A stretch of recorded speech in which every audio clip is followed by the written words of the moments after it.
Bueno, como pueden comprobar, muchas cuestiones en la actualidad política, actualidad que ya repasamos a esta hora de la mañana con Manuel Domínguez, que es vicepresidente de Canarias, también consejero de Economía y presidente del PP en las Islas. ¿Qué tal, señor Domínguez? Bienvenido, buenos días. Muy buenos días, muchas gracias. Bueno, empezamos hablando de esa crisis migratoria que vive nuevamente el archipiélago. Le pregunto, ¿por qué Ursula von der Leyen, la presidenta de la Comisión Europea, ha visitado Lampedusa para anunciar un plan de emergencia y nadie de Bruselas ha venido a las islas?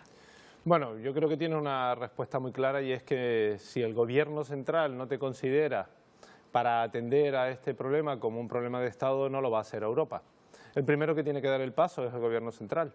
Y yo estoy convencido de que si el problema que sufrimos en Canarias lo estuviésemos sufriendo en Cataluña, con la que está cayendo, este sería un problema de Estado, donde estaría la Unión Europea, donde estaría el presidente del gobierno de España y donde estaría todo el mundo. Lo que pasa es que a Canarias se nos considera como ciudadanos de segunda y se nos trata como ustedes son testigos. El ministro de Migraciones, el ministerio está buscando ubicaciones para construir nuevos centros de acogida. Ya había acuerdos, señor Domínguez, por ejemplo, con regiones como Cantabria, ayuntamientos como el de Valladolid o Logroño, pero el 28 de mayo hubo cambio político. Ahora esas instituciones están en manos del Partido Popular y ahora rechazan esas instalaciones. ¿No le incomoda a usted esta decisión de sus compañeros populares? Yo creo que este no tiene que ser un caso de unilateralidad en cuanto a que sean las comunidades autónomas quienes se tengan que poner de acuerdo.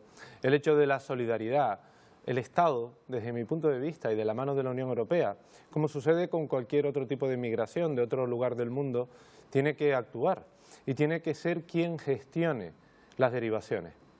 De lo contrario vamos a seguir teniendo el mismo problema. Yo lo que entiendo es que el gobierno central mira para otro lado y nos deja a nosotros, al gobierno de Canarias, solucionar un problema que ni siquiera nos compete. Pero no hay que solicitar, reclamar solidaridad por parte de otras regiones españolas, porque se le pide esa solidaridad al resto de países de la Unión Europea, pero si no lo hacemos en casa, ¿cómo se lo pedimos a los de fuera? Yo no sé si la palabra es solidaridad. Yo lo que creo es que lo que hay que hacer es regular esta situación.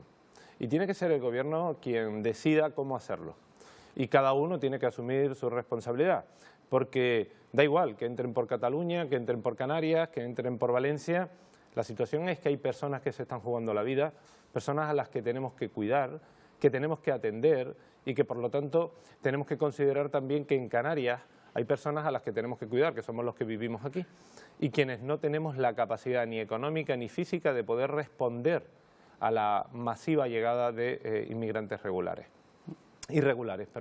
Por lo tanto, soy de los que sigue insistiendo en que esta tiene que ser una medida central, dirigida desde el gobierno central, que coordine las derivaciones y que de esta manera pues, podamos aliviar la presión que está sufriendo Canarias hoy en día. Dentro de esta crisis migratoria, el gobierno de Canarias sí tiene las competencias en la atención a los menores extranjeros no acompañados. En puntos como La Santa, en Lanzarote o en El Hierro, en este caso están al límite de su capacidad. Desde el gobierno autonómico, ¿se van a habilitar más espacios para acoger a estos niños y niñas? Bueno, parece que el gobierno central está en la línea de poder ayudar en habilitar algunos espacios. Es verdad que hay algunos que al menos nosotros no estamos de acuerdo, que es el Canarias 50 en la isleta, en la isla de Gran Canaria. Ya nos habíamos pronunciado públicamente hace algún tiempo y por lo tanto en este momento entendemos que hay que tomar decisiones certeras. Ya tuvimos la experiencia del CATE de Lanzarote. Advirtió la entonces alcaldesa, hoy presidenta del Parlamento de Canarias, Astrid Pérez, que aquel no era el lugar idóneo, no nos hicieron caso y se inundó. Volvieron a mejorar las instalaciones y se volvió a inundar. Con lo cual, creo que tienen que escucharnos para poder tomar decisiones en los lugares en donde entendemos son más pertinentes para llevar a cabo esas infraestructuras. Han decidido ustedes, cambiando de tema, ya cómo cubrir, por ejemplo, esos 500 millones de euros que ustedes denuncian que se encontraron como agujero en sanidad del anterior Ejecutivo Autonómico. Compleja labor, porque yo les quiero decir hoy que no solo nos vamos a quedar con un agujero de 500 millones de euros o algo más en sanidad, habrán agujeros en otras consejerías. Yo a priori calculo que estaremos por encima de los 700 millones de euros y por lo tanto va a ser una tarea compleja. ¿En qué otras consejerías, señor Domínguez? Bueno, hoy quiero decirles que en la Consejería de Economía y Hacienda, que soy consejero, hemos encontrado un déficit, un desfase de 100 millones de euros. 100 millones de euros que tendrá que afrontar ahora el Gobierno con recursos propios, que son de esos 1.144 millones de euros que transfirió el Estado para la ayuda COVID, que se gastaron los 1.144 más 100 millones de euros, que le está costando a todos los canarios 8.000 euros diarios de intereses. Esto hay que tomarlo muy en cuenta. Es decir, son 100 millones de desfase porque se dieron más ayudas de las que llegaron, más 8.000 euros diarios de intereses que se están pagando. Por lo tanto, un nuevo agujero en una consejería como la de Economía, en donde estamos viendo de qué manera desde Hacienda se puede cubrir. El Gobierno ha confirmado que habrá presupuestos autonómicos para el próximo año, para 2024. Tradicionalmente, señor Domínguez, las cuentas llegan a la Cámara Regional a finales del mes de octubre. ¿Estarán listos los presupuestos para esa fecha? Bueno, la previsión es que sea así.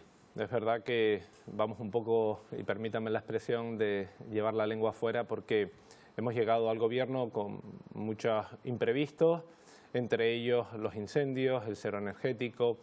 En definitiva, dificultades a las que se le suma la vuelta a la disciplina presupuestaria y fiscal, que todavía la incertidumbre no nos permite saber cómo podremos elaborar esos presupuestos del próximo año, pero nuestra intención es que a 1 de enero tengamos el presupuesto del próximo ejercicio, porque en definitiva es la senda, es el documento que marca el rumbo que va a coger el Gobierno en el próximo año 2024. En los últimos días, señor Domínguez, ha celebrado usted el hecho de que Europa haga una excepción con Canarias para los biocombustibles. De esta manera no se va a encarecer el precio de los billetes de avión.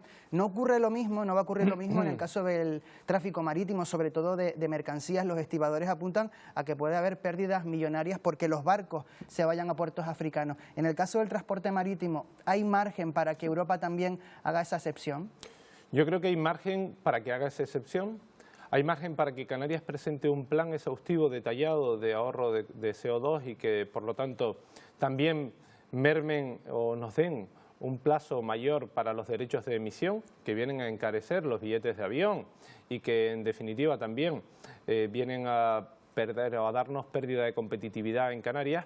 Y, por lo tanto, yo soy de los que cree que hay margen de maniobra. Tenemos que hacer tareas desde Canarias.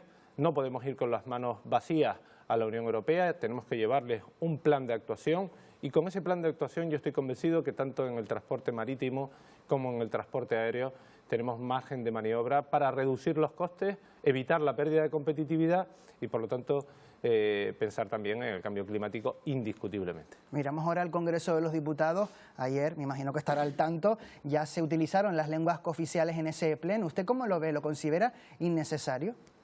Bueno, la verdad que a mí me ha dejado esto un poco perplejo, porque que tú hables en gallego y te traduzcan al castellano, que tú hables en euskera y te traduzcan al castellano y no lo hagan del gallego al vasco, del vasco al catalán.